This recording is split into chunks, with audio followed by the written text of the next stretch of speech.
Welcome to the Freddy Fazbear Virtual Experience. Fazbear Entertainment is excited to join the digital age, and what better way to do that than with an edge-of-your-seat virtual reality experience.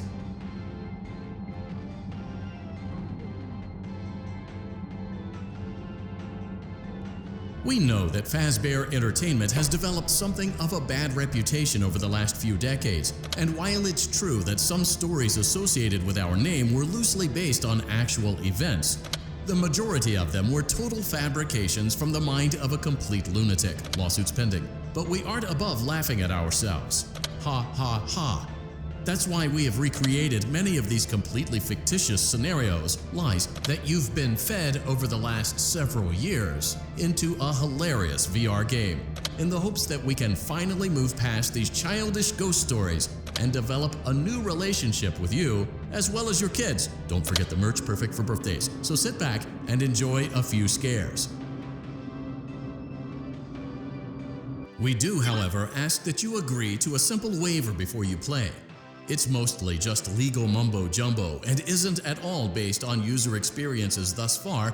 You acknowledge that Fazbear Entertainment is not responsible for accidental digital consciousness transference, real-world manifestations of digital characters, nightmares, night terrors, night sweats.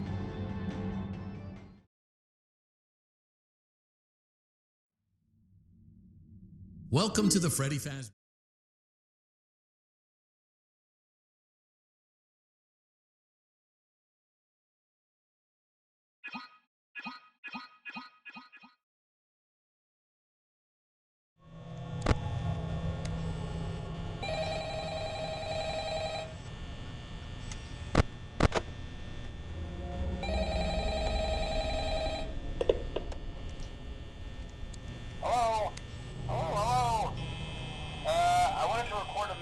For you to help you get settled in on your first night. I actually worked in that office before you. I'm finishing up my last week now, as a matter of fact. So, I know it can be a bit overwhelming, but I'm here to tell you there's nothing to worry about. You'll be fine. So, let's just focus on getting you through your first week, okay? Let's see. First, there's an introductory greeting from the company that I'm supposed to read. It's kind of a legal thing, you know. Welcome to Freddy Fazbear's Pizza, a magical place for kids and grown-ups alike, where fantasy and fun come to life. Fazbear Entertainment is not responsible for damage to property or person. Upon discovering that damage or death has occurred, a missing person report will be filed within 90 days or as soon as property and premises have been thoroughly cleaned and bleached, the carpets have been replaced, blah blah blah. Now that might sound bad, I know, but there's really nothing to worry about.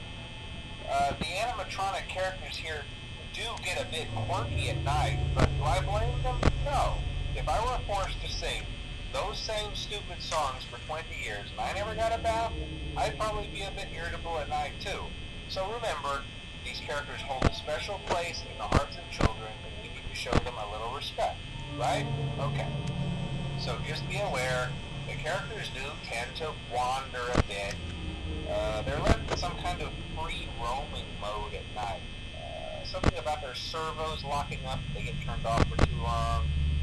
They used to be allowed to walk around during the day too, but then there was the bite of 87. Yeah, it's amazing that the human body can live without the frontal lobe, you know? Now concerning your safety, the only real risk to you as a night watchman here, if any, is the fact that these characters, if they happen to see you after hours, probably won't recognize you as a person. They'll most likely see you as a metal endoskeleton without its costume on. Now, since that's against the rules here at Freddy Fazbear's Pizza, they'll probably try to forcefully stuff you inside a Freddy Fazbear suit. Now, that wouldn't be so bad if the suits themselves weren't filled with crossbeams, wires, and animatronic devices, especially around the facial area.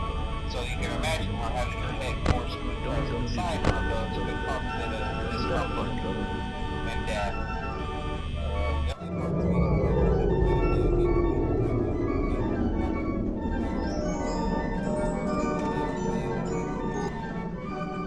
Hey, first station breeze.